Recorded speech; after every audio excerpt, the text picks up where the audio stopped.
Turbo-Cheftester Tim Schreck ist heute unterwegs in Frankreich. Er fährt den neuen Subaru BRZ mit Heck statt Allradantrieb. Ja, ein handliches kleines Coupé. Das ist echt... Hätte ich nicht gedacht, dass sowas 2012 noch mal auf dem Markt erscheinen wird. Bei der Entwicklung war Subaru eines ganz wichtig: der Fahrspaß. 200 PS, Heckantrieb und nur 1200 Kilo Leergewicht sprechen für sich. Der erschwingliche Preis von 30.000 € auch. Das Sperrdifferential kostet jedoch Aufpreis. Dieses Auto hat quasi keine direkte Konkurrenz und erst recht nicht auf der preislichen Ebene. Hier kann jetzt der Aufsprecher kommen und den Preis vergleichen. Danke, Tim. Wir hätten da einen VW Scirocco für etwa 27.000 €. 210 PS aus einem 2-Liter Frontmotor und Frontantrieb. Oder BMW 125i Coupé mit Frontmotor und Heckantrieb. 18 PS mehr als der Subaru, aber keine Sperre.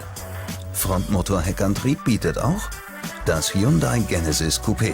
Zum gleichen Preis gibt sogar eine Sperre, aber auch 200 Kilo mehr Gewicht. Ebenfalls im September kommt der neue mit 275 PS. Direkte Konkurrenz hat sich Subaru höchstens selbst geschaffen. Toyota bringt im September den GT86 auf die Straße. Beide Modelle sind nahezu baugleich und entstehen auch im gleichen japanischen Werk.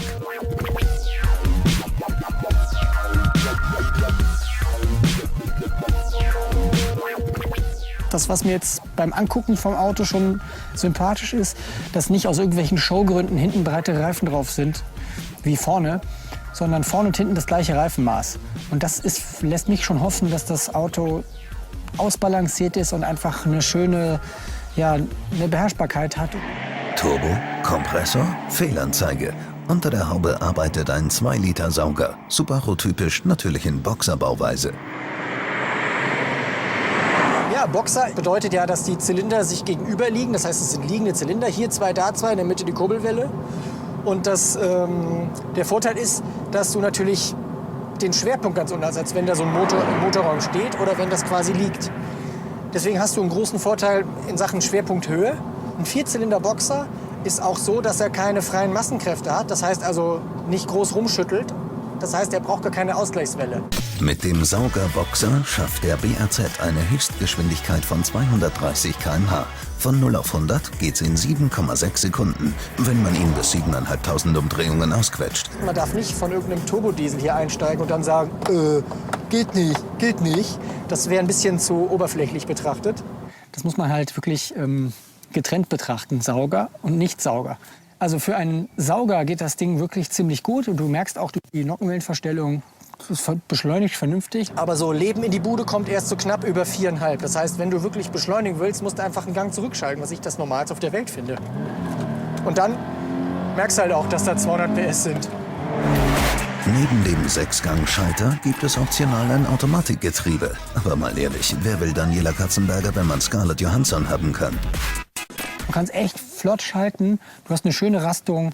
Das ist auch um Meilen besser als das, was jetzt bisher im WRX STI drin war. Da hatte ich immer so ein komisches Gefühl beim Schalten. Also das Auto ist weit mehr, als ich es mir vorgestellt habe. BRZ steht übrigens für Boxer Rear-Wheel Drive Zenit. Boxer weist auf den Motor hin, Rear-Wheel Drive dagegen auf den Hinterradantrieb. Und mit Zenit wollen die japanischen Ingenieure zeigen, dass sie von ihrer Entwicklung überzeugt sind und dass es besser nicht mehr geht. Ganz schön selbstbewusst. Du spürst hier richtig schön, ab wo fangen die Vorderräder an zu rutschen. Also ab wann hast du zu schnell gelenkt. Also du hast eine richtige Kommunikation, die zwischen dir und dem Auto herrscht, dass du spüren kannst genau, wie ist der momentane Status von dem Auto. Für Tim natürlich am liebsten instabil.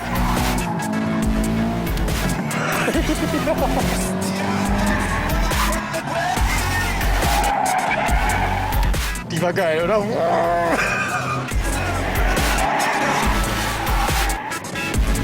Es ist einfach ganz sauber zu fahrendes Auto, was keine Überraschungen bietet. Da passiert nichts Unvorhergesehen. Das finde ich richtig geil. Du fährst überall ran, kannst einfach... Und du hast alle Zeit der Welt. Die Vorderachse ist nicht aggressiv. Du siehst gar keinen Sturz bei dem Auto. Und das funktioniert so aus dem Karton heraus, das Auto. Ist echt... Ich meine, wir sind hier nur im Trockenen gefahren, aber wenn es regnet, muss das Ding ja die Erfüllung sein. Ja? Das liegt auch an der guten Gewichtsverteilung. 53% auf der Vorder-, 47% auf der Hinterachse. Gibt es denn gar nichts auszusetzen? Vom Sound hätte ich mir ein bisschen mehr versprochen, weil der muss... Wer kennt diesen typischen Impreza aus England, wo die solche Auspuffanlagen drauf haben? Die machen... Nee, anders. So ungefähr. Die sind richtig laut. Und hier bei dem Auto fehlt der Bass. Aber da werden sich sicherlich ein paar Auspufftypen drum kümmern, dass das Auto einen Auspuff bekommt. Und ja, ich finde, eine Öltemperaturanzeige fehlt. Weil ab wann du drauf treten kannst, ab wann du Drehzahl drauf geben kannst, das ist halt die Öltemperatur wichtiger als die Wassertemperatur. Für die Sportlichkeit hat Subaru einiges getan.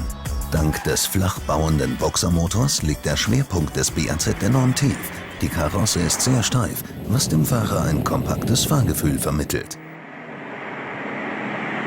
Ich finde es wahnsinnig cool, dass sie einfach mal sagen, warte mal, wir bauen mal ein Auto, wo wir ein bisschen aufs Gewicht achten und wir wollen Heckantrieb und Sperrdifferential haben.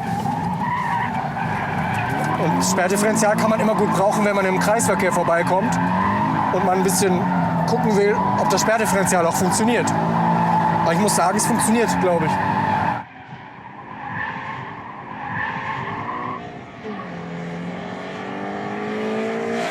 Das Auto ist einfach ein Auto, was Spaß machen soll. Und das tut's auch. Und das ist genau das, was ich immer von Autos erwarte, die einen sportlichen Anspruch haben. Also das Auto macht tierisch Spaß, ist total geil ausbalanciert. Und mir fällt nichts ein, was ich daran spontan ändern würde, wenn es mein Auto wäre. Und das kommt so gut wie nie vor. Und das letzte Auto, was ich richtig geil fand, war der Carrera GT, der 450.000 € kostet.